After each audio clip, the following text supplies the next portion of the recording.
ডায়াবেটিসের অবহেলায় শরীরে নানা রকমের সমস্যা মাথাচাড়া দিয়ে উঠতে পারে। কিডনির সমস্যা, পাশাপাশি আরও অন্যান্য সমস্যা তো রয়েছেই। তবে এই ডায়াবেটিসের অবহেলা কিন্তু প্রভাব ফেলতে পারে আপনার চোখের ওপরও।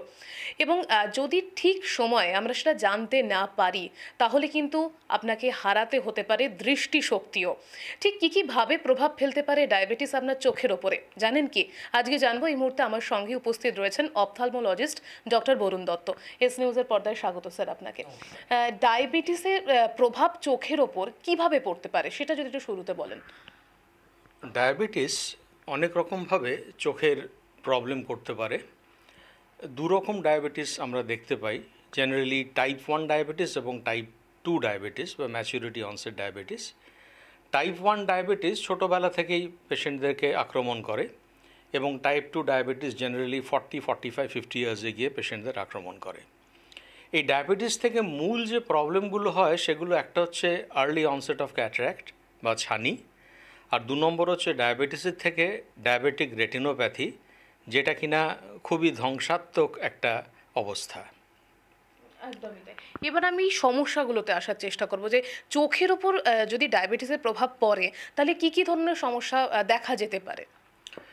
পেশেন্ট জেনারেলি সিমটম নিয়ে আসেন, দৃষ্টি তার ক্ষীণ হয়ে যাচ্ছে দিনে দিনে। এই সিমটমটা এবার অপথলমোলজিস্টকে বা চক্ষু বিশেষজ্ঞকে বের করতে হবে যে সেটা কি ছানির জন্য কম হচ্ছে নাকি গভীরতর কোনো কারণের জন্য কম হচ্ছে। যদি ছানির জন্য কম হয় সেটা নিয়ে কোনো সমস্যা নেই, ছানির অপারেশন করলে সে ফিরে পাবে তার দৃষ্টি। কিন্তু গভীরতর কোনো কন্ডিশন যদি থাকে, অর্থাৎ রেটিনোপ্যাথি, তাহলে সেটা থেকে অনেক রকম কমপ্লিকেশন সৃষ্টি হতে পারে। আমি একটু সমস্যাগুলো সম্পর্কে জানতে চাইব। এই সমস্যা সম্পর্কে ডায়াবেটিক রেটিনোপ্যাথি মেইন ইস্যু, যেটা নিয়ে আমরা আলোচনা করলে সামাজিক সচেতনতা বৃদ্ধি পাবে। ডায়াবেটিক রেটিনোপ্যাথি জেনারেলি টাইপ 1 ডায়াবেটিসের ক্ষেত্রে এবং টাইপ 2 ডায়াবেটিসের ক্ষেত্রে দুটো ক্ষেত্রেই হতে পারে। জেনে রাখুন, রেটিনোপ্যাথি হবার চান্স তাদেরই বেশি থাকে যাদের ডিউরেশন অফ ডায়াবেটিস অনেক বেশি, অনেক দিন ধরে দীর্ঘস্থায়ী ডায়াবেটিস। 2 নম্বর হচ্ছে ডায়াবেটিসের সাথে আরও কোনো সহযোগী রোগ যদি থাকে, যেমন হাই ব্লাড প্রেশার, যেমন কিডনি ডিসঅর্ডার, যেমন ওবেসিটি অর্থাৎ মোটা হয়ে যাওয়া। এই ধরনের বিভিন্ন কন্ডিশানে সুগারের থেকে রেটিনোপ্যাথি আরও কমপ্লিকেটেড হতে থাকে। এবারে এই যে সুগার, আমরা জেনারেলি বলি যে টাইপ 1 ডায়াবেটিস হলে 4 থেকে 5 বছর ডায়াগনোসিসের 4 থেকে 5 বছর পরে থেকে পেশেন্টকে স্ক্রিনিং করতে হবে এবং তারপরে প্রতি বছর পেশেন্টকে স্ক্রিনিং করতে হবে। কিন্তু ম্যাচুরিটি অনসেট ডায়াবেটিস, যেটা 40-45-এর ঘরে গিয়ে শুরু হয়, সেটার ক্ষেত্রে আমরা বলি অনেক বেশি তাড়াতাড়ি তাদের স্ক্রিনিং শুরু করা উচিত এবং বছর এবং প্রয়োজন পড়লে 6 মাস অন্তর স্ক্রিনিং করতে হবে যদি কমপ্লিকেশনস তার গভীর হয়।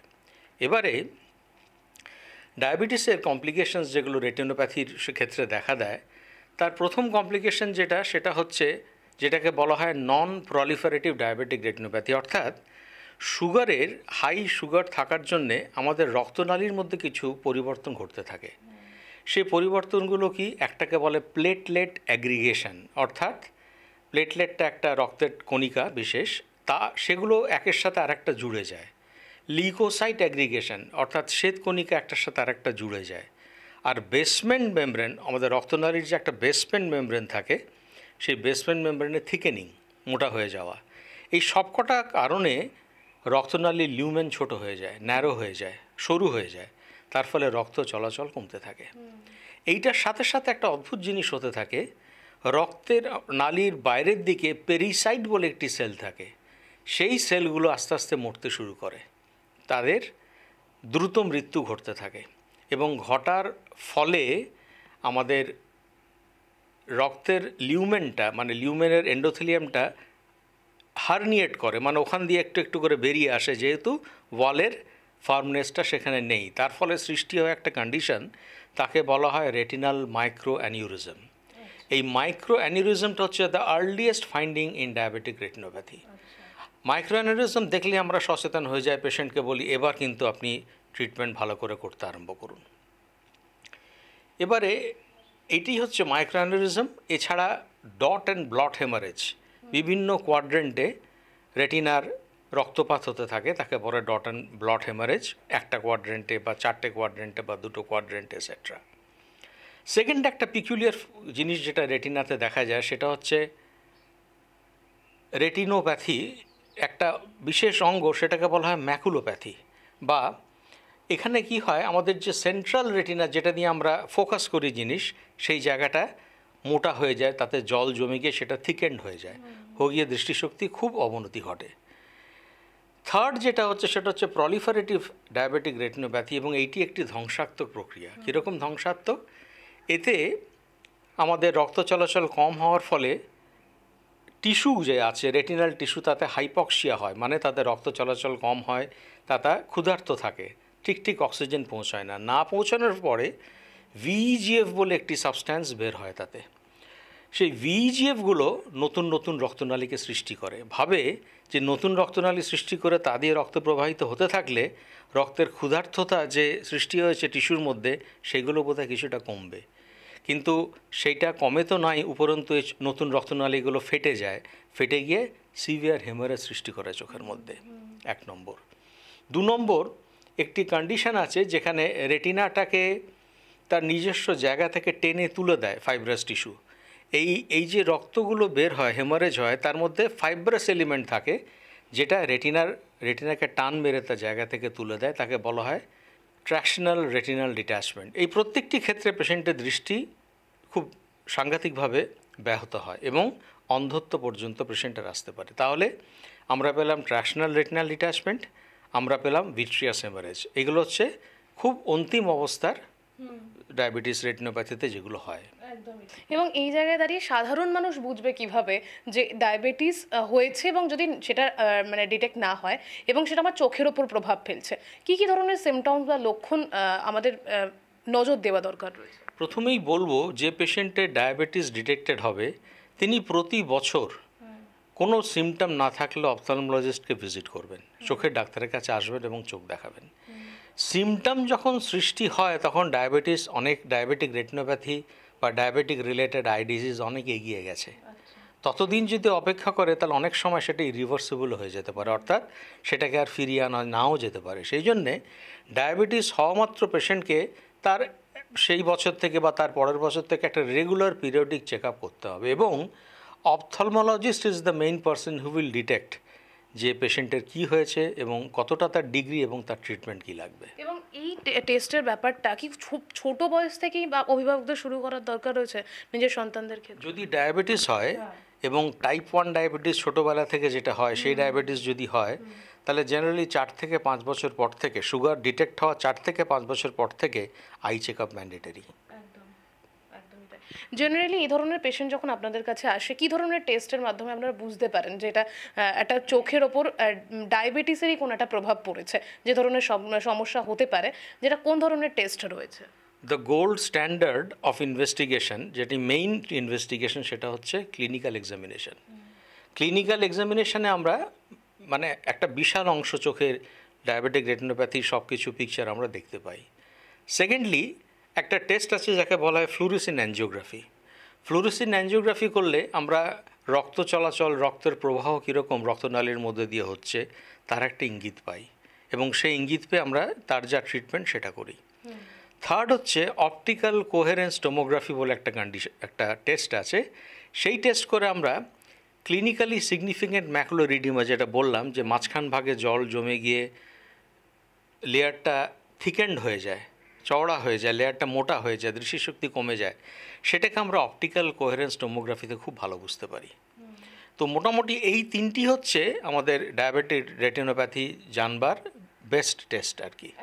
এবার যে বিষয়টা জানতে চাইবো ডক্টর, যে এই ধরনের সমস্যার ক্ষেত্রে কী ধরনের ট্রিটমেন্ট রয়েছে, টেস্টের পরে আপনারা কী ধরনের ট্রিটমেন্ট করে থাকেন?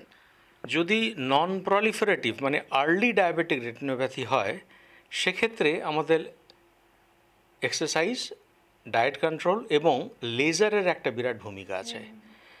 যদি যেটা আপনাকে বললাম ক্লিনিক্যালি সিগনিফিকেন্ট ম্যাকুলার ইডিমা, অর্থাৎ সেন্ট্রাল পার্টে জল জমে গেছে, সেটার আগের খুব ট্রিটমেন্ট কিছু ছিল না, কিছু টাইপ অফ লেজার ছিল, তাকে বলা হয় গ্রিড লেজার, সেটা করে ট্রিটমেন্ট করতাম। কিন্তু এখন VEGF ইনহিবিটার্স বলে একটা কেমিক্যাল বেরিয়েছে, সেই জিনিস দিয়ে র্যানিবিজুম্যাব বলে একটি আছে ইত্যাদি, সেইগুলোকে ইনজেক্ট করলে ইন্ট্রাভিট্রালি চোখের ভেতরে ইনজেক্ট করলে, এবং তারা সেগুলোতে মাল্টিপল ইনজেকশনস দরকার হয়, একটা ইনজেকশন না, 3-4টে ইনজেকশন অবধি লাগে।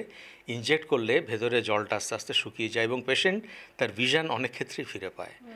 থার্ড হচ্ছে যেটা খারাপ ধরনের রেটিনোপ্যাথি অর্থাৎ প্রলিফারেটিভ রেটিনোপ্যাথি, সেখানে এই যে ট্র্যাকশনাল ডিট্যাচমেন্ট, এই যে ভিট্রিয়াস হেমারেজ, ভেতরে রক্ত, এইসব ক্ষেত্রে surgery is the only answer. আর এই সার্জারি বিগত 10-15 বছরে প্রভূত উন্নতি হয়েছে আমাদের এই ভিট্রিওরেটিনাল সার্জারি ডায়াবেটিক পেশেন্টদের ক্ষেত্রে। ঠিক আর প্রিভেনশনের ক্ষেত্রে মানে মানুষের সতর্কতার জন্য আপনাদের মানে কি ধরনের পরামর্শ থাকবে সাধারণ মানুষের জন্য? সাধারণ মানুষের জন্য সবচেয়ে যেটা ইম্পর্টেন্ট বললাম, ডায়াবেটিক ডিটেক্টেড হলেই প্রথমেই ডিটেকশনের পরে তাকে চোখের ডাক্তারের কাছে আসতে হবে, এবং চোখের ডাক্তার ডিটেক্ট করবে তার ডায়াবেটিসের থেকে কোনো এফেক্ট হয়েছে কি না। কারণ অনেক ক্ষেত্রে দেখা যায় যে পেশেন্টের ডায়াগনোসিস হয়েছে ডায়াবেটিসের হয়তো 3 মাস আগে, কিন্তু ডায়াবেটিস তার আছে 5 বছর থেকে, পেশেন্ট সেটা বুঝতেই পারেননি। তো এইসব ক্ষেত্রে চোখের মধ্যে অনেক সময় তার এফেক্ট দেখা যেতে পারে, সেজন্যে এফেক্টটা বুঝতেই হবে বাই দি অপথলমোলজিস্ট। সেই জন্য পেশেন্টকে আর্লি ভিজিট টু দ্য অপথলমোলজিস্ট করাটা খুব ম্যান্ডেটরি। একদমই তাই। এবং এর পাশাপাশি লাইফস্টাইলেরও কি একটা বড় ভূমিকা রয়েছে এই গোটা বিষয়টাকে কন্ট্রোল করার ক্ষেত্রে? অফকোর্স, লাইফস্টাইলে যেটা আমি বললাম যে প্রপার এক্সারসাইজ নাম্বার 1, নাম্বার 2 হচ্ছে ফুডিং প্যাটার্ন, ফাস্ট ফুডের দিকে বেশি না ঝোঁকা, ফুড খেলেও কীরকম ফুড ডায়েটিশিয়ানের পরামর্শে ডায়াবেটিক ডায়েট কেমন হওয়া উচিত সেটা জেনে নিয়ে করা, এক্সারসাইজ করা, কিছু না হলেও শুধু হাঁটা, হাফ অ্যান আওয়ার হাঁটা ডেইলি, এবং থার্ড হচ্ছে ওবেসিটিকে কন্ট্রোল করা যাতে বেশি মোটা না হয়ে যায়, অন্যান্য ডিসঅর্ডার যেমন কিডনি ডিসঅর্ডার বা ব্লাড প্রেশার থাকলে সেগুলোকে কন্ট্রোল করা। এই ধরনের লাইফস্টাইল ম্যানেজমেন্ট করলে ডায়াবেটিসটা অত দ্রুত বাড়তে পারে না। অসংখ্য ধন্যবাদ ডক্টর আমাদেরকে সময় দেওয়ার জন্য। এবং বর্তমানে আমরা যে বিশ্বে বাস করছি সেখানে যে কোনো রোগের ক্ষেত্রে, ডায়াবেটিস বলি বা যে কোনো রোগের ক্ষেত্রে, বয়সটা আর কোনো রকম বাধা মানছে না। এবং ডায়াবেটিসকে আমরা জানি সাইলেন্ট কিলার হিসেবে, এবং এই সাইলেন্ট কিলার কিন্তু শরীরের নানা অংশে নানা রকমভাবে প্রভাব ফেলতে পারে, এবং সেই জায়গায় দাঁড়িয়ে আমাদের চোখও বাদ পড়ছে না। তাই চোখকে সুস্থ রাখতে গেলে সব জায়গা থেকে কিন্তু নিজেকে সতর্ক হতে হবে, এবং সবার আগে যে কোনো সমস্যা হলে পরামর্শ নিতে হবে বিশেষজ্ঞদের। ক্যামেরায় স্নেহাঙ্কুরের সাথে রিয়ার রিপোর্ট, এস নিউজ।